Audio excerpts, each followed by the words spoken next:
ডাকাত এবার মমতাজউদ্দিন আল্লাহর বান্দা বয়ানের পরে হুজুরের পাও দুইটা জড়াইয়া দইরা ডাক দিয়া কয়, হুজুর আপনি যত বয়ান করছেন আপনি তো আমারই টার্গেট কইরা করছেন। হুজুর কয়, বাবা তোরে তো আমি চিনি না। কয়, না হুজুর আমি বিশ্বাস করি না, কারণ আপনি ডাকাতির বয়ান করেছেন, ডাকাত তো আমি তো বড় ডাকাত। আরে আপনি যে চুরির বয়ান করেছেন, আমার মতো চোর এলাকার মধ্যে একজন নাই। আপনি যে জিনাকারীর বয়ান করেছেন, আমার মতো জিনাকার এই সমাজে আর কেউ নাই। হুজুর কয়, বাবা আমি তোমারে চিনি না। কয়, হুজুর আমি অত কিছু বুঝি না, আমি আল্লাহ ওয়ালা হইতে চাই, আপনার সোহবত অর্জন করতে চাই। হুজুর আপনি আমার একটু তওবা পড়ায় দিবেন নি, আমার একটু তওবা পড়ায় দেন। আমি বুঝা বালাইছি গুনাহ নিয়ে যদি কবরে যাই, দুই পাশের মাটিগুলো এমন জোরে চাপ মারবে, ওই চাপ আমি সহ্য করতে পারবো না।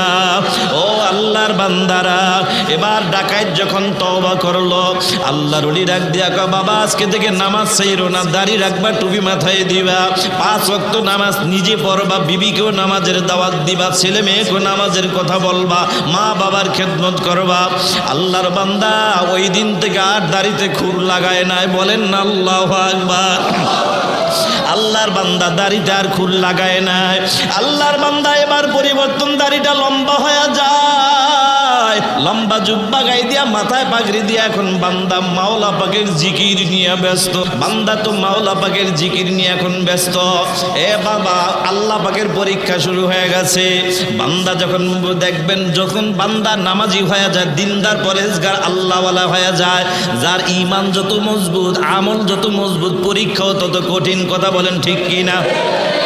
এটা আমার কথা নয়, আপনাদের মসজিদের খতিব সাহেব হুজুরের কথাও নয়, বরঞ্চ স্বয়ং আল্লাহর কথা।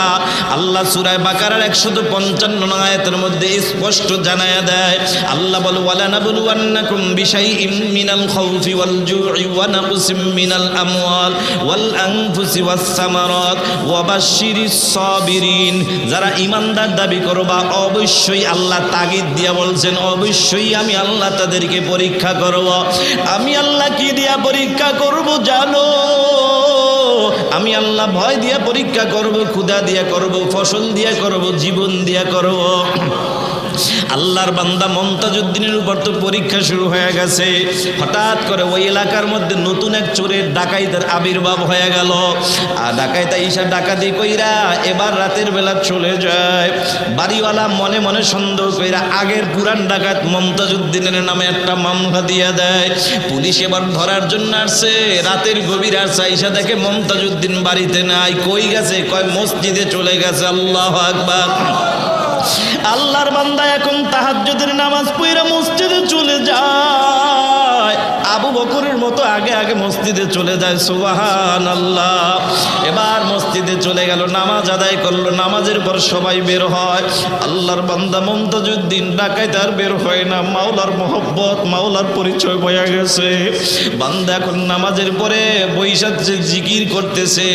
ইশরাক নামাজ পড়া বের হবে, এটা হলো তার চিন্তা। এরে যুবক ভাই, একবার যদি আল্লাহওয়ালা হওয়া যায়, আল্লাহর পাগল যদি একবার হওয়া যায়, আল্লাহকে যদি একবার চিনা যায়, দেখবা হাঁটতে বসতে চলতে বসতে সব সময় তোমার মাওলা পাকের জিকির চলে আসবে। আল্লাহর বান্দা এখন জিকির করে, এদিকে পুলিশ দাঁড়ায় আছে। জিকির শেষ করে যখন ইশরাক নামাজ শেষ করে বের হইল, পুলিশটা হাতটা ধইরা কয়, কিরে মমতাজউদ্দিন, এই বাটপারি কতদিন যাবত করো?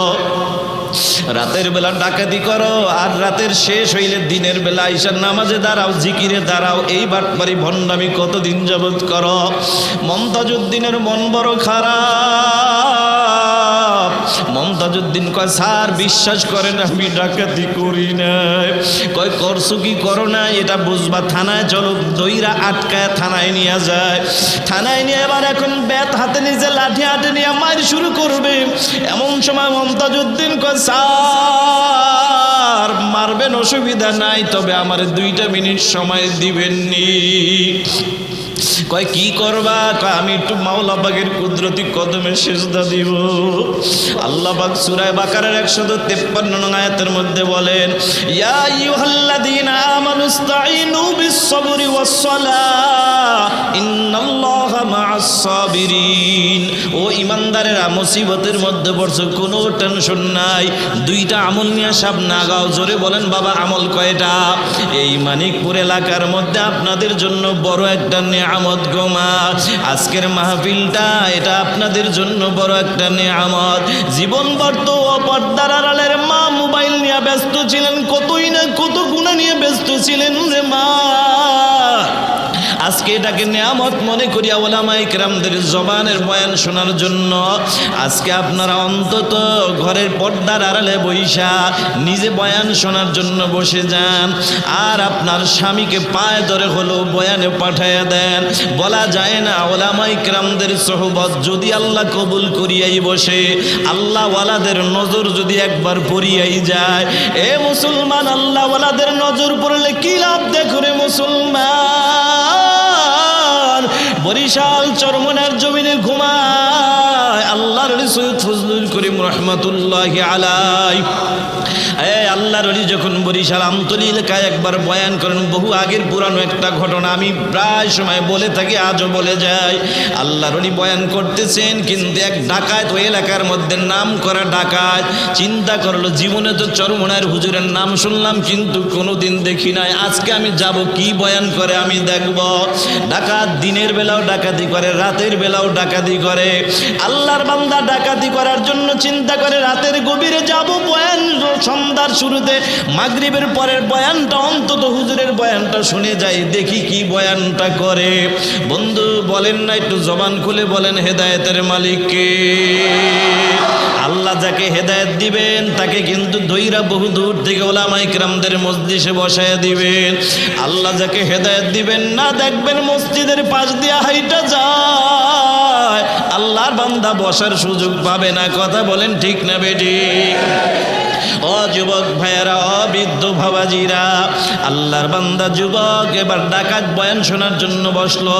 আল্লাহর ওলিও বয়ান করতেছেন, জান্নাত জাহান্নামের বয়ানটাই হুজুর বেশি করতেন, ঠিক না বেঠিক? এ মুসলমান, আমি উত্তরবঙ্গে মাহফিলে গিয়েছিলাম একবার, জীবনের প্রথম যখন গিয়েছিলাম রংপুরে, আমাকে কিছু যুবক বলে, হুজুর মাটির নিচের ওয়াজ চলবে না, উপরের ওয়াজ করবেন। আমি বললাম, বাবা তোমার বুঝের মধ্যে এখনো ভুল আছে, তুমি ভুলের মধ্যে আছো। কারণ মাটির নিচের বয়ান করবো না মানে কবরের বয়ান কইরেন না। এরে কবল পরা মনে রাখবি, আল্লাহর ওলি এমনি তো কবরের বয়ান করে না। কারণ কবরের বয়ান করলে, হাসরের ময়দানের বয়ান করলে বান্দার দিলগুলা মোমের মতো নরম হয়ে যায়। আল্লাহর বান্দা, আল্লাহ বলা বান্দাগুলা আল্লাহ ওয়ালা হয়ে যায়। তোমরা বুঝাইতে চাও মানে জিহাদের বয়ান করবো? হ্যাঁ বাবা, যখন কবরের ভয় ঢুকে যাবে, একটা বান্দার অন্তরে যখন মরণের ভয়, কবরের ভয়, হাসরের ভয় আসবে, তখন বান্দা আল্লাহর জন্য জীবন দিতে মুহূর্তের মধ্যে প্রস্তুত থাকবে। কথা বলো ঠিক না বেঠিক? এটা কেন তোমরা বুঝো না? আল্লাহর জান্নাত জাহান্নামের বয়ান করতেছেন, আল্লাহ তাআলা হেদায়েতের নূর ডাকাতের সিনার মধ্যে ঢুকায় দিয়েছেন। আল্লাহু আকবার। ডাকাত এবার মমতাজউদ্দিন আল্লাহর বান্দা বয়ানের পরে হুজুরের পাও দুইটা জড়াইয়া দইরা ডাক দিয়া কয়, হুজুর আপনি যত বয়ান করছেন আপনি তো আমারই টার্গেট কইরা করছেন। হুজুর কয়, বাবা তোরে তো আমি চিনি না। কয়, না হুজুর আমি বিশ্বাস করি না, কারণ আপনি ডাকাতির বয়ান করেছেন, ডাকাত তো আমি তো বড় ডাকাত। আরে আপনি যে চুরির বয়ান করেছেন, আমার মতো চোর এলাকার মধ্যে একজন নাই। আপনি যে জিনাকারীর বয়ান করেছেন, আমার মতো জিনাকার এই সমাজে আর কেউ নাই। হুজুর কয়, বাবা আমি তোমারে চিনি না। কয়, হুজুর আমি অত কিছু বুঝি না, আমি আল্লাহ ওয়ালা হইতে চাই, আপনার সোহবত অর্জন করতে চাই। হুজুর আপনি আমার একটু তওবা পড়ায় দিবেননি? আমার একটু তওবা পড়ায় দেন। আমি বুঝা বালাইছি, গুনাহ নিয়ে যদি কবরে যাই, দুই পাশের মাটিগুলো এমন জোরে চাপ মারবে, ওই চাপ আমি সহ্য করতে পারবো না। ও আল্লাহ আল্লাহর বান্দারা, এবার ডাকাত যখন তওবা করলো, আল্লাহর ওলি ডাক দিয়া কয়, বাবা আজকে থেকে নামাজ ছাইরো না, দাড়ি রাখবা, টুপি মাথায় দিবা, 5 ওয়াক্ত নামাজ নিজে পড়বা, বিবিকেও নামাজের দাওয়াত দিবা, ছেলে মেয়েকেও নামাজের কথা বলবা, মা বাবার খেদমত করবা। আল্লাহর বান্দা ওই দিন থেকে আর দাড়িতে খুর লাগায় নাই, বলেন না আল্লাহু আকবার। আল্লাহর বান্দা দাড়িতে আর খুর লাগায় নাই। আল্লাহর বান্দা এবার পরিবর্তন, দাড়িটা লম্বা হয়ে যায়, লম্বা জুব্বা গায়ে দিয়া, মাথায় পাগড়ি দিয়া এখন বান্দা মাওলা পাকের জিকির নিয়ে ব্যস্ত। লা ইলাহা ইল্লাল্লাহ, লা ইলাহা লা ইলাহা ইল্লাল্লাহু মুহাম্মাদুর রাসূলুল্লাহ সাল্লাল্লাহু আলাইহি ওয়াসাল্লাম। বান্দা তো মাওলা পাকের জিকির নিয়ে এখন ব্যস্ত। এ বাবা, আল্লাহ পাকের পরীক্ষা শুরু হয়ে গেছে। বান্দা যখন দেখবেন, যখন বান্দা নামাজি হয়ে যায়, দিনদার পরেজগার আল্লাহওয়ালা হয়ে যায়, যার ঈমান যত মজবুত, আমল যত মজবুত, পরীক্ষাও তত কঠিন। কথা বলেন ঠিক কি না? এটা আমার কথা নয়, আপনাদের মসজিদের খতিব সাহেব হুজুরের কথাও নয়, বরঞ্চ স্বয়ং আল্লাহর কথা। আল্লাহ সূরা বাকারার 155 আয়াতের মধ্যে স্পষ্ট জানায়া দেয়।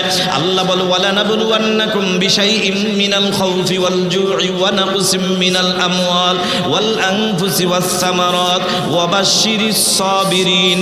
যারা ঈমানদার দাবি করবা, অবশ্যই আল্লাহ তাগিদ দিয়া বলছেন, অবশ্যই আমি আল্লাহ তাদেরকে পরীক্ষা করব। আমি আল্লাহ কি দিয়া পরীক্ষা করব জানো? আমি আল্লাহ ভয় দিয়া পরীক্ষা করব, ক্ষুধা দিয়া করব, ফসল দিয়া করব, জীবন দিয়া করব। আল্লাহর বান্দা মমতাজউদ্দিনের উপর তো পরীক্ষা শুরু হয়ে গেছে। হঠাৎ করে ওই এলাকার মধ্যে নতুন এক চোরের ডাকাইতের আবির্ভাব হয়ে গেল। আর ডাকাইত ঈশা ডাকাতি কইরা এবার রাতের বেলা চলে যায়। বাড়িওয়ালা মনে মনে সন্দেহ কইরা আগের পুরান ডাকাত মমতাজউদ্দিনের নামে একটা মামলা দিয়া দেয়। পুলিশ এবার ধরার জন্য আসছে, রাতের গভীর আসছে, ঈশা দেখে মমতাজউদ্দিন বাড়িতে নাই। কই গেছে? কয় মসজিদে চলে গেছে। আল্লাহু আকবার। আল্লাহর বান্দা এখন তাহাজ্জুদের নামাজ পড়া মসজিদে চলে যায়। আবু বকরের মতো আগে আগে মসজিদে চলে যায়। সুবহানাল্লাহ। এবার মসজিদে চলে গেল, নামাজ আদায় করলো। নামাজের পর সবাই বের হয়। আল্লাহর বান্দা মমতাজউদ্দিন ডাকাইত আর বের হয় না। মাওলার মহব্বত, মাওলার পরিচয় বয়া গেছে। বান্দা এখন নামাজের পরে বৈশাখে জিকির করতেছে। ইশরাক নামাজ পড়া বের হবে, এটা হলো তার চিন্তা। এরে যুবক ভাই, একবার যদি আল্লাহওয়ালা হওয়া যায়, আল্লাহর পাগল যদি একবার হওয়া যায়, আল্লাহকে যদি একবার চিনা যায়, দেখবা হাঁটতে বসতে চলতে বসতে সব সময় তোমার মাওলা পাকের জিকির চলে আসবে। আল্লাহর বান্দা এখন জিকির করে, এদিকে পুলিশ দাঁড়ায় আছে। জিকির শেষ করে যখন ইশরাক নামাজ শেষ করে বের হইল, পুলিশটা হাতটা ধইরা কয়, কিরে মমতাজউদ্দিন, এই বাটপারি কতদিন যাবত করো? রাতের বেলা ডাকাতি করো, আর রাতের শেষ হইলে দিনের বেলা ঈশার নামাজে দাঁড়াও, জিকিরে দাঁড়াও, এই বাটপারি ভণ্ডামি কতদিন যাবত করো? মমতাজউদ্দিনের মন বড় খারাপ। মমতাজউদ্দিন কয়, স্যার বিশ্বাস করেন আমি ডাকাতি করি নাই। কয়, করছো কি করো না এটা বুঝবা, থানায় চলো। দইরা আটকায় থানায় নিয়ে যায়। থানায় নিয়ে এবার এখন ব্যাত হাতে নিচে, লাঠি হাতে নিয়ে মার শুরু করবে। এমন সময় মমতাজউদ্দিন কয়, স্যার মারবেন অসুবিধা নাই, তবে আমার 2 মিনিট সময় দিবেননি। কয়, কি করবা? কয়, আমি একটু মাওলা পাকের কুদরতি কদমে সিজদা দিব। আল্লাহ পাক সূরা বাকারার 153 আয়াতের মধ্যে বলেন, ইয়া আইয়ুহাল্লাযীনা আমানুস্তাঈনু বিস-সাবরি ওয়াস-সালাহ ইন্নাল্লাহা মা'আস সাবিরিন। ও ঈমানদারেরা, মুসিবতের মধ্যে পড়ছো, কোনো টেনশন নাই। 2টা আমল নিয়ে সামনে আগাও। জোরে বলেন বাবা, আমল কয়টা? 1 নম্বর হলো ধৈর্য, আর একটা হইল নামাজ। মমতাজউদ্দিন ধৈর্যের আমল নিয়ে নামাজের মাধ্যমে মালিককে ডাক দিয়ে কয়, ও আসমানের মালিক, জমিনের মালিক আমার আল্লাহ, একটু মায়া লাগায়া মালিকের নামটা একটু বলেন না আল্লাহ। হয় না বাবা, আর একবার মায়া লাগায়া বলেন আল্লাহ। আল্লাহ আল্লাহর বান্দা মমতাজউদ্দিন ডাকে, কয় আল্লাহ তুমি তো আমাকে পরীক্ষার মধ্যে ফালাইছো, তুমি তো জানো এই ডাকাতি আমি করি নাই। আল্লাহ তুমি যদি আমারে মাইর খাওয়ায়া খুশি, আমি তোমার খুশিতেই খুশি। তুমি যদি আমাকে বাঁচায়া খুশি, আমি তাও তোমার উপর খুশি। আল্লাহর বান্দা মমতাজউদ্দিন নামাজটা শেষ করি আসিয়া এবার ডাকায়েত যখন পুলিশের সামনে দাঁড়ায়, পুলিশ লাঠি নিচে আবার মারার জন্য। কয় স্যার 1 মিনিট সময় দেন। কয় কি করবা? কয় দেখেন। মমতাজউদ্দিন এবার মাথার থেকে পাগড়িটা খুইলা, দাড়িটা পেঁচায়, টুপিটা খুইলা পকেটের মধ্যে ঢুকায়। এবার পুলিশ অবাক হয়ে গেল, জামাটা খুইলা আল্লাহর বান্দা মমতাজউদ্দিন খালি গায়ে দাঁড়ায়। কয় স্যার মারেন, এইবার মারেন, কোনো আফসোস নাই। পুলিশ ডাক দিয়া কয় বাবা আমি মারবো পরে, আগে বলো তোমার এই কাণ্ডগুলা ঘটানোর কারণটা কি বলো। পাগড়িটা খুইলা দাড়ি কেন পেঁচাইলা, টুপিটা খুইলা পকেটে কেন ঢুকাইলা? মমতাজউদ্দিন এবার ডাক দিয়া কয় স্যার ডাকাতি যদিও আজকে করি নাই, কোনো একদিন করেছি, অন্যায় করেছি, আমি মাইর খাবো আমি, কিন্তু চিন্তা করে দেখেছি আমার এই যে মাথায় যে সুন্নতি টুপি, এই টুপিটা তো আমার না, এটা তো মদিনাওয়ালার টুপি। আরে এই যে মুখে সুন্নতি দাড়ি, এটা তো আমার না, এটা তো মদিনাওয়ালার সুন্নতি দাড়ি। আবার এই দাড়ির মধ্যে যদি একটু বাড়ি পড়ে আমি সহ্য করতে পারবো না। আমার নবীর আমি কলিজায় আঘাত দিতে পারবো না, আমার নবীর সুন্নতের উপর আঘাত পড়বে, এটা আমি মেনে নিতে পারবো না। ও টুপিওয়ালা ভাই, ও যুবক ভাই, ও বৃদ্ধ বাবাজিরা, ওই ডাকাত মমতাজউদ্দিন দেখো টুপিটার মধ্যে আঘাত দেয় না, দাড়িটার মধ্যে আঘাত দেয় না। আর তুমি কেমন নবীর পাগল হইলা? তোমার সেলুনে প্রতি সপ্তাহে না গেলে, ক্লিন শেভ না করলে ভালো লাগে না। যুবক মনে রাখবি হাসরের ময়দানে তোর বিবিকে খুশি করার জন্য এই যে দাড়িটা কামাও, কসম আল্লাহ তোর বিবি কিন্তু তোর আপন থাকবে না। আরে তোর মা আপন থাকবে না, বাপ আপন থাকবে না। আল্লাহ বলি ইয়াউমা ইয়াফিরুল মারউ মিন আখিহি ওয়া উম্মিহি ওয়া আবিহি ওয়া সাহিবাতিহি ওয়া বানিহি। এটা তো সেই দিন যেদিন আপন ভাই ভাইকে পরিচয় দিবে না। এটা তো সেই দিন যেদিন আপন ভাই ভাইকে পরিচয় দিবে না, বাপ সন্তানকে পরিচয় দিবে না, সন্তান বাবাকে পরিচয় দিবে না। এ কলিজার টুকরা যুবক ভাই, বৃদ্ধ বাবাজিরা, ও পর্দার আড়ালের মা, হাদিস শরীফের মধ্যে আছে এক আল্লাহর বান্দা একটা নেকির অভাবে জান্নাতে যাইতে পারবে না। আল্লাহ পাক রব্বুল আলামিনের কাছে বলবে মালিক তুমি আমাকে একটু অনুমতি দাও, আমার তো মা বাবা আছে, ভাই বোন, বন্ধু বান্ধব দুনিয়ায় কত ছিল, যাদের পিছনে সময় দিয়ে তোমার নামাজ হুকুম ঠিক মতো পালন করতে পারি নাই, যাদের পিছনে সময় দিয়ে আমি ঠিক মতো তোমার নামের জিকিরটাও করতে পারি নাই। আল্লাহ তাদের কাছে যায় দেখি একটা নেকি পাওয়া যায় কিনা। আল্লাহ ডাক দিয়া বলবে বান্দা এটা কি দুনিয়া মনে করছো নাকি? যাও তবে যেহেতু অনুমতি চাইছো আমি আল্লাহ দিয়া দিলাম।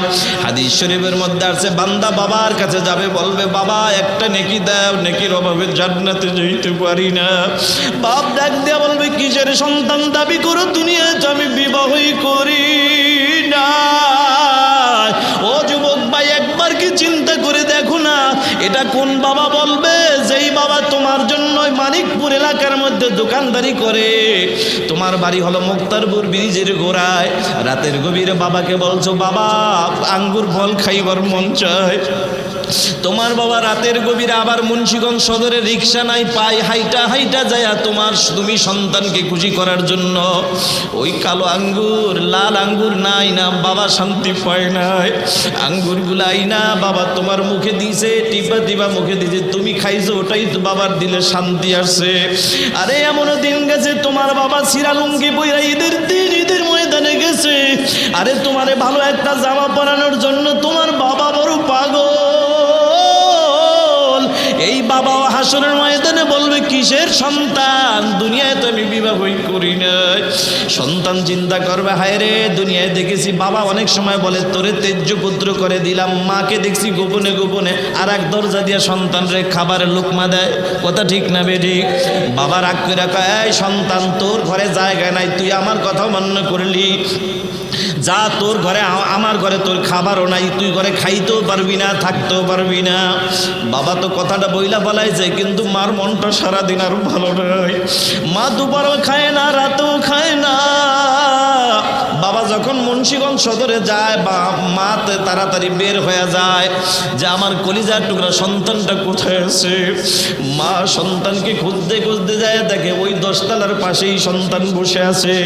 আয় বাবা আয় আয় আয়, তুই না খাইলে আমি মা খাবো না, দেখ আমি মায়ের মুখটা বলিন হয়ে গেছে। বাবা তাড়াতাড়ি আয়। দুনিয়ায় দেখেছি মা এরকম করে সন্তানকে আদর করে, ভালোবাসে। আজকে যদি আমার মার কাছে যায়, আমার মন বলে আমার মা মনে হয় আমাকে ফিরাইয়া দিবেন। আমার মা নিশ্চয়ই আমাকে কি করবে, আমার মা নিশ্চয়ই আমাকে নেকি দিয়ে আমাকে উপকার করবে। সন্তান একটা দৌড় মাইরা ওই জনম দুঃখিনী মায়ের কাছে হাজির। মার কাছে যায় বলবে, মারে একটা নেকি দিবানি, আমি তোমার সন্তান। কিসের সন্তান? মাগো আমি তো তোমার সেই সন্তান, যেই সন্তানটা তুমি পাশে রাইখা ঘুম পাড়াইছিলা, আমি ডান পাশে প্রস্রাব করে দিয়েছিলাম। শীতের মধ্যে তুমি একটা থাপ্পড় মাইলা আমাকে ফালায়া দাও না, তুমি আমাকে শুকনা জায়গায় বাম পাশে আবার ঘুম পাড়াইছো। মাগো আমি তো সেই সন্তান, আবার বাম পাশেও প্রস্রাব করে দিয়েছি, এখন ডানেও ভিজা বামেও ভিজা, তুমি আমাকে কোথায় রাখবা? মা একবারও তুমি নিজে চিন্তা করো নাই, তুমি আমার চিন্তা কইরা তোমার বুকের উপরে উঠাইয়া সারাটা রাত তুমি কাটাইয়া দিছো। আমি তোমার সেই আদরের সন্তান, একটা নেকির অভাবে জান্নাতে যাইতে পারি না, দিবানি একটা নেকি। মা বলবে, কিসের নেকি দাবি করো, কিসের সন্তান? আমি তো, আমার তো দুনিয়ায় বিবাহই হয় না। এরে মানিকপুরের মুসলমান ও বিক্রমপুরের মুসলমান যুবক ভাই, বৃদ্ধ বাবাজিরা, কিসের পাগল হইছো? দুনিয়ায় তো আল্লাহর পাগল, নবীর পাগল হও, কাজে লাগবে। হাসরের ময়দানে যাদের পাগল হয়ে দুনিয়ায় ঘুরো, আরে তোমার মাও তো তোমার ভুইলা যাবে। কোন মা বলবে যে তোমার, কোন মা বলবে জানো? যেই মা দুনিয়ার জমিনে সন্তান না খাইলে মা খায় না, সন্তান না ঘুমাইলে মা ঘুমায় না। এ কলিজার টুকরা যুবক ভাই, বৃদ্ধ বাবাজিরা, ওই মা হাসরের ময়দানে বলবে, ও সন্তান, কিসের সন্তান দাবি করো? দুনিয়ায় তো আমি বিবাহ বসি না। এটা কোন মা বলবে? বুঝাবার জন্য ছোট্ট একটা ঘটনা বলি, অসুবিধা হচ্ছে নাকি? এ আমাদের বাংলাদেশের বাস্তব একটি ঘটনা। ছোট্ট বাচ্চার নাম হইল তার আব্দুল খালেক। আল্লাহর বান্দা, বাবা দুনিয়া থেকে বিদায় হয়ে যায়, মা দুনিয়ার জমিনে বেঁচে আছে। মায়ের টার্গেট হলো ছেলেটাকে মানুষের মতো মানুষ বানাবে। মা স্কুলে ভর্তি করে দেয়। সন্তান পড়ালেখা করতে করতে মেট্রিক পরীক্ষার সময় হয়ে যায়। হঠাৎ করে একদিনের ঘটনা, স্কুলের হেডমাস্টার ডাক দিয়া কয়, বাবা আগামীকাল তোমরা সবাই পরীক্ষা দেওয়ার জন্য 1200 করে টাকা নিয়ে আসবা, পরীক্ষার ফর্ম ফিল আপ করা লাগবে। সব ছেলেরা রাজি, কিন্তু এতিম ছেলে আব্দুল খালেক দাঁড়ায়া দাঁড়ায়া কাঁদে, দাঁড়ায়া দাঁড়ায়া কাঁদে। কিরে বাবা তুই কাঁদিস কেন? সবাই তো হাসে, তুই কাঁদিস কেন? ছেলেটা কাঁদে আর কয়, স্যার আমার বাবা নাই, আমি বড় এতিম। আজকে আমার বাবা যদি থাকতো, রিক্সা চালায়া হইল পরীক্ষার টাকা দিত, ঠিক না বেটি? স্যার আমার বাবা নাই, কে আমার টাকা দিবে? ছেলেটা কাঁদে আর কয়, স্যার আমার তো মনে হয় পরীক্ষা দেওয়া হবে না। মন খারাপ করে বাড়িতে চলে যায়, পড়ার টেবিলে বসে কি যেন চিন্তা করে, আর হঠাৎ করে চোখে দিয়ে টপ টপ করে পানি পড়ে। মায়ের নজর পড়ে গেল। মা ডাক দিয়া কয়, কিরে বাবা তোর চোখে তো এরকম পানি দেখি নাই, আজ কেন পানি? ছেলেটা কাঁদে আর কয়, মা গো স্যার বলছে পরীক্ষা দিতে হবে, টাকা লাগবে 1200, সেই জন্য কাঁদি। আজকে আমার বাবা নাই, আমার বাবা যদি থাকতো, বাবার কাছে মনের দুঃখের কথা বলতে পারতাম, বাবা টাকা জোগাড় করে দিত। ছেলেটার কান্না দেখে মা ডাক দিয়া কয়, বাবা তুই টেনশন করবি না। আরে তোর বাবা নাই তো কি হয়েছে? আমি মা তো বেঁচে আছি, আমি মা বেঁচে আছি, তুই দাঁড়া আমি আসতেছি। কথাটা বইলা মা একটা দৌড় মাইরা অন্য একটা রুমে যাইয়া প্লাস্টিকের একটা ব্যাঙ হাতের মধ্যে নিয়ে মা ছেলের কাছে হাজির। আল্লাহু আকবার। ছেলের কাছে আইসা ডাক দিয়া কয়, নে বাবা নে, ব্যাংকটা ভাঙ, দেখ কত টাকা আছে। ছেলেটা ব্যাংকটা ভাঙা দেখে টাকা লাগবে 1200, টাকা হয়ে গেছে 1300। ছেলেটা এবার ডাক দিয়া কয় মা গো আমি তো এখন চোখের পানি ধরে রাখতে পারি না, আনন্দের কান্না। মানুষ দেখবেন দুই কারণে কাঁদে, চোখের পানি পড়ে, কখনো সুখবর শুনলে আনন্দের সাথে চোখের পানি পড়ে যায়, কখনো দুঃখের খবর শুনলো পানি পড়ে। আব্দুল খালেকের চোখে এখন পানি, কাঁদে আর মা গো আমি পরীক্ষা পড়ে দিব, আগে বলো না তুমি এতগুলো টাকা কোথায় পাইলা? কারণ আমার বাবার মৃত্যুর পরে কোনোদিন তোমার ভালো একটা জামা পড়তে দেখি না, আমার বাবার মৃত্যুর পরে কোনোদিন তোমার ভালো একটু খাবারও খাইতে দেখি না। ও যুবক ভাই, আজকে যার মা নাই, যার বাবা নাই, সেই বোঝে মা হারানো বাবা হারানো ব্যথা কি জিনিস, ঠিক না বেঠিক? আজকে আমাদের এখানেই বন্ধু আছে, আমাদের এই যে মুক্তারপুর পাম্পের ওই পেট্রোল পাম্প, মসজিদের ইমাম সাহেব, খতিব সাহেব, মুফতি আলামিন রাশেদি সাহেব, প্রায় সময় আমার বাবা এই যে এখানে উপস্থিত আছে, আমার বাবা গতকাল উমরা করে এখানে এসে আমার বাসায় এসেছেন। আলহামদুলিল্লাহ, আমার বাবা এই যে উমরা গিয়ে প্রতিদিন আমাকে টেলিফোন করে খবর নিত, আব্বু কেমন আছো, কি খবর, আমি এখানে আছি, দোয়া কইরো। আমার পাশ দিয়া যখন টেলিফোন আসতো, আলামিন ভাই দেখতাম চোখের পানি ফালায় কাঁদে আর কয় মালিক, যদি আমার বাবাও থাকতো, আমার বাবাও তো এরকম টেলিফোন করতো, খোঁজ খবর নিত। মুফতি রিয়াজুল ইসলাম বিক্রমপুরী ভাই প্রায় সময় দেখে আফসোস করে, হারে আমার বাবা নাই, বাবার জন্য দেখি প্রায় সময় দোয়া করে। ও কলিজার টুকরা যুবক, এখানে যাদের মা নাই, যাদের বাবা নাই, তারাই বোঝে মা হারানো ব্যথা কি জিনিস, বাবা হারানো ব্যথা কি জিনিস। আব্দুল খালেক কাঁদে আর কয় মা গো টাকাগুলা কোথায় পাইলাম? মা কয় তোর জানার দরকার নাই, আমি টাকা কই পাইছি, নে টাকা লাগবে টাকা দিছি। ছেলেটা পরীক্ষা দিতে যায়, কয় মা গো একটু দোয়া কইরা দাও। মা ডাক দিয়া কয় দিলাম দোয়া কইরা, কয় মা আমার মনে শান্তি পাই না, একটু বলো না টাকাগুলা কোথায় পাইলা? মা কয় বাবা শুনবি তাইলে শোন, যেদিন তোর বাবা বিদায় হয়ে গেছে আমি তোর স্কুলে ভর্তি করলাম, হঠাৎ করে কানের মধ্যে একটা আওয়াজ, কে যেন বলছে আব্দুল খালেকের মা তোমার ছেলের এমন একটা দিন আসবে পরীক্ষার জন্য অনেকগুলো টাকা লাগবে। আমি মা চিন্তা করলাম কে টাকা দিবে, বাবা তোর তো বাবা নাই।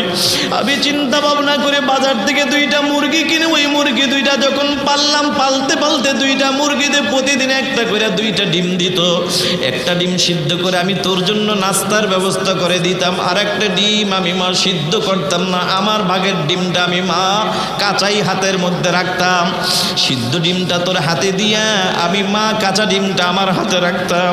আমি মা বুঝাইতাম আব্দুল খালেক এটা আমি খাবো আর এটা তুই খাবি, কিন্তু বাবা তোর হাতের ডিমটা তুই ঠিকই খাইতি।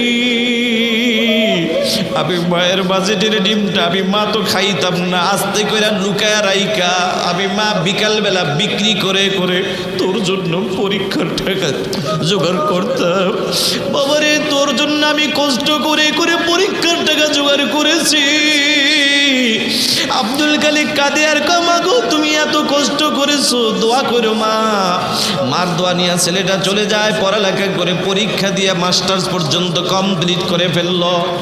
মাস্টার পর্যন্ত কমপ্লিট করার পরে আল্লাহর বান্দা আব্দুল খালেক একদিন যখন বিদায় হয়ে যায়, আল্লাহর বান্দা আব্দুল খালেক রাস্তা দিয়ে হেঁটে যায়, স্কুলের হেডমাস্টারের সাথে দেখা। স্যার কোথায় যান? বলে বাবা তোমারই খোঁজ দিছি। বলে কেন খোঁজেন? বলে বাবা তোমার কাছে আমার আবদার, 2টা আবদার। একটা হলো আমার গ্রামের বাড়ি একটা প্রাইমারি স্কুল আছে, একজন হেডমাস্টার লাগবে, আমি মনে মনে তোমাকেই টার্গেট করেছি। আর একটা হলো বাবা আমার একটা মেয়ে আছে বিবাহ দিব, তাও তোমাকে টার্গেট করেছি। আব্দুল খালেক এবার রাজি হয়ে গেল। আল্লাহর বান্দা আব্দুল খালেক এবার রাজি, ডাক দিয়া কয় স্যার আমার তো বাবা নাই, আমি কার কাছে পরামর্শ নিব? তবে মা আছে, মার কাছে একটা দৌড় মারি। ছেলেটা দৌড় মাইরা মার কাছে যায়, মা গো আমার স্যার 2টা অফার দিয়েছে, কোনটা মানবো কোনটা মানবো না? মা ডাক দেয়া কয় বাবা তোর স্যার চাকরির অফার দিয়েছে, যা বাবা চাকরি কর, তবে মনে করিস না তোর পড়ালেখার যোগ্যতার সার্টিফিকেট দিয়ে তুই চাকরি পাইছিস না রে বাবা, না না। আরে রাতের গভীরে তুই বইটা বন্ধ করে ঘুমাইতি, আমি মা গভীর রাত্রে তাহাজ্জুদ পড়া তোর জন্য আমি দোয়া করতাম। আমি মায়ের দোয়ার বরকত আল্লাহ তোরে সম্মান দিয়েছে, যা বাবা চাকরি কর, খবরদার স্যারের মেয়েটাকে বিবাহ করিস না। ছেলেটা অবাক হয়ে কয় স্যার মা কেন বিবাহ করব না? কয় বাবা তোর স্যারের মেয়েটা আধুনিকা, নামাজ নাই রোজা নাই পর্দার আমল না। কারণ দুনিয়ার জমিনে যেই নারীর মধ্যে নামাজ রোজা পর্দার আমল থাকে না, ওই ওই নারীর দ্বারা মুসলমানের সংসারে কোনোদিন সুখের আশা করা যায় না। জোরে বলেন কথা ঠিক না বেঠিক? আল্লাহর বান্দারা, এবার আল্লাহর বান্দা আব্দুল খালেক মার কথা মানে নাই, নিজেই পণ্ডিত কইরা বিবাহ কইরা বাড়িতে হাজির। মা, এই তোমার ছেলের বউ। একদিন ছেলের বউকে ডাক দিয়া বলে, বিবি রে, এই হলো আমার মা, কোনোদিন মায়ের খেদমতের ত্রুটি করবি না, কথা দে আমি মাকে কষ্ট দিবি না। ছেলের বউ ডাক দিয়া বলে, স্বামী, তোমার মায়ের গোলামি করার জন্য কিন্তু এ বাড়িতে আমি আসি না। কথাটা শুই না মার মনে এমন একটা আঘাত লাগছে, মা চোখের পানি ধরে রাখতে পারে নাই। ছেলেটা খপ করে আমার হাতটা ধইরা ডাক দিয়া কা, মা তুমি ওর কথায় কান্না করিও না, ও ছোট মানুষ বোঝে না, ওরে বুঝাইয়া মানুষ বানায়া ফিরাবো। মা পারবি না। ঠিক মার কথাই হয়ে গেল। একদিন আব্দুল খালেক স্কুলের ডিউটি করে আইসা দেখে মায়ের বিবির চোখে পানি। বিবি এমন অভিনয় করে কান্না করতেছে, না জানি কি হয়ে গেছে। বর্তমানে অনেক বিবি আছে, এই জামানার অনেক বউরা আছে, নাটক করার, অভিনয় করার খুব ওস্তাদ। কথা কন ঠিক না বেঠিক? রাতের বেলা যে স্টার জলসার জি বাংলা দেখে, সকালবেলা শ্বশুর শাশুড়ির সাথে ভালোই অভিনয় করে। কথা কন ঠিক না বেঠিক? আল্লাহর বান্দা, এবার আব্দুল খালেক, বিবি তোমার সুন্দর চেহারা মলিন কেন, কি হয়েছে? বিবি ডাক দেখা, স্বামী আমার, তোমার মা আমার সাথে ঝগড়া করছে, এই জন্য মন খারাপ। ডাক দিয়া কয়, তাইলে কোনো টেনশন কইরো না, প্রয়োজন হলে আমার মাকে বিদায় করবো, তবু তোমাকে আমি বিদায় করবো না। কথাটা বইলে আব্দুল খালেক আর দেরি করে না, হাতের মধ্যে মোটা একটা লাঠি নিয়ে মার কাছে হাজির। যাইয়া মার শরীরে টাস টাস করে বাড়ি মারা শুরু করছে। এবার মা কাঁদে আর কয়, বাবা আমি কি অন্যায় করছি? কয়, তুই আমার বউর সাথে ঝগড়া করছি। মা এবার মারতে মারতে মাকে বেহুশ বানায় ফেলাইছে। দেখ যুবক, মা কি জিনিস। মা হুশ ফিরার পর উজুটা বানাইয়া 2 রাকাত নামাজ পড়া মা সন্তানের জন্য বদদোয়া দেয় না, দুটি হাত তুলে ডাক দিয়া কয়, ও আকাশের মালিক আমার আল্লাহ, আমার সন্তান আব্দুল খালেক ছোট মানুষ, বুঝে নাই, আমারে মারছে। আল্লাহ তুমি আমার সন্তান আব্দুল খালেককে হেদায়েত দিয়া দাও, আর আমার সন্তানকে একটা সন্তান ছেলের বাপ বানায়া দাও। যেদিন সন্তানের বাপ হবে সেদিন বুঝবে আমি মা কি জিনিস। আল্লাহ পাকের দরবারে মার দোয়া কবুল হয়ে গেছে, সন্তানের বাপও হয়ে গেছে। একদিনের ঘটনা, যে কোনো এক কাজের ব্যস্ততায় আব্দুল খালেক রাত 2:30 বাজে বাড়িতে ঢুকছে। দরজা নক করতে দেরি, বিবি দরজা খুলতে দেরি নাই। দরজাটা খোলার পরে তাকায়া দেখে বিবিও ঘুমায় না, ছিল ঘুমায় না, দুজন কাঁদে। কিরে বিবি, রাত 2:30 বেজে গেল, এখনো কি তোদের চোখে ঘুম নাই? বিবি কাঁদে আর কয়, স্বামী কেমনে ঘুমাবো, তুমি তো বাপ, তুমি এটা বুঝবা না, আমি মা, আমি বুঝি।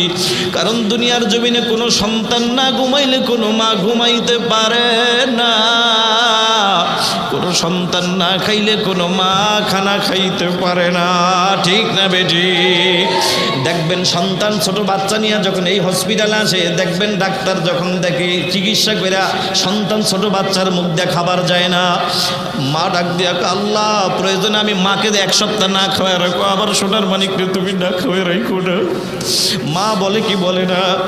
রাজশাহীর একটা ঘটনা শুনেছি, যে মা এমন অসুস্থ, ডেলিভারির সময় ডাক্তার বলছে, ও স্বামী, ও আল্লাহর বান্দা, তোমার বিবিকে বাঁচাইতে গেলে সন্তান বাঁচাইতে পারবে না, সন্তান বাঁচাইলে বিবি বাঁচাইতে পারবে না। আল্লাহর বান্দা তুমি কি সিদ্ধান্ত নাও? স্বামী কয়, গাছ বাইচা থাকলে ফল একদিন পাওয়া যাবে। কথাটা আওয়াজটা বাতাসের সাথে বাড়ি মাইরা আল্লাহ মার কানে পৌঁছে দিছে। মা এবার ডাক দিয়া কয়, স্বামী তোমার পাও 2টা তরি, তুমি যেই কথাটা বলছো ওই কথায় আমি মা একমত হইতে পারি না। প্রয়োজন হলে আমি মা মরতে রাজি, কিন্তু আমার পেটের সন্তান এটা বাইচা থাক, এটা হলো আমি মায়ের কামনা। অযুবক ভাই, এই আব্দুল খালেকের মা ডাক দিয়ে কো, বাবা তোর জন্য দোয়া করে দিলাম। এবার আব্দুল খালেক ডাক দিয়ে কয়, কিরে বিবি, বুঝলাম না, রাত 2:30 বেজে গেল, এখনো কি তোমাদের চোখে ঘুম নাই? কেমনে ঘুমাবো, সন্তান তো ঘুমায় না। কেমনে ঘুমাবো, সন্তান তো খায় না, সন্তান না খাইলে মা খাইতে পারে না। কথাটা শোনার পর আব্দুল খালেকের ব্রেনটে যায় একটা বাড়ি মারছে। আব্দুল খালেকের ব্রেনটে বাড়ি মারছে, হেদায়েতের নূর সিনায় ঢেলে দিলেন কে? আল্লাহর বান্দার ব্রেনটে যে এমন বাড়ি মারছে, আব্দুল খালেক ডাক দিয়া কা, বিবি বুঝা ফেলাইছি, দাঁড়া তুই আসতেছি, দাঁড়া আমি আসতেছি। বুঝিয়া বলাইছি, আরে বিবি, সন্তান না খাইলে মা যদি না খাইয়া থাকে, সন্তান না ঘুমাইলে মা যদি না ঘুমাইয়া থাকে, তাইলে আমি আব্দুল খালিকেরও তো একটা মা আছে। কথাটা বইলে একটা দৌড় মাইরা গভীর রাত মার দরজায় হাজির হয়ে গেছে। আল্লাহু আকবার। মা তাহাজ্জুদ পরে দোয়া করে, আল্লাহ আমার ছেলেটাকে হেদায়েত দাও। ছেলে যায় মাগো দরজাটা খোলো। মা তো ছেলের কণ্ঠের আওয়াজ পাইয়া ভয়ে থরথর করে কাঁপতেছে। মা মনে করছে আজও বুঝি বউর কথা শুই না লাঠি নিয়ে আমাকে মারার জন্য হাজির। মা কাঁদে আর কা, বাবা তোর পাও দুইটা ধরি, তুই আমার আর মারিস না, তোর মায়ের আমি সহ্য করতে পারি না। ছেলে কা, মাগো দরজাটা খোলো। কোনো মায়ের দিব না। মা দরজাটা খুলে দিল। ছেলে মার পাও দুইটা খপ করে জড়াইয়া দইরা কয়, মাগো পারবারি আমারে মাফ করে দিতে। মা কয়, বাবা যা, মাফ করে দিলাম। মাথায় হাত দিয়া দোয়াও করে দিলাম। ঘটনা বলার কোনো উদ্দেশ্য ছিল না। ও মানিকপুরের মুসলমান, বুঝাইতে চাইলাম যে এই মা দুনিয়ার জমিনে মায়ের খাওয়ার পরও বদদোয়া দেয় না, ছেলের জন্য দোয়া কইরা দেয়। হাসরের ময়দানে ওই মাও বলবে, কিসের সন্তান দাবি করো, কিসের নেকি দাবি করো? আরে দুনিয়ায় তো আমার বিবাহই হয় নাই। এই দুনিয়াতে থাইকা যদি আমরা মুসলমান, দুনিয়াতে থাইকা যদি আমরা আল্লাহ এবং আল্লাহ রাসূলের সাথে সম্পর্ক করতে পারি, নবীর মোহাব্বত নিয়ে যদি কবরে যাইতে পারি, নবীর খাঁটি আশেক হয়ে কবরে যাইতে পারি, আমার মা বাবা বিবি কেউ যদি পরিচয় না দেয়, আমার নবী আমাকে উম্মত বলে পরিচয় দিয়া জান্নাতে ঢুকাই দিবে। ঠিক না বেঠিক?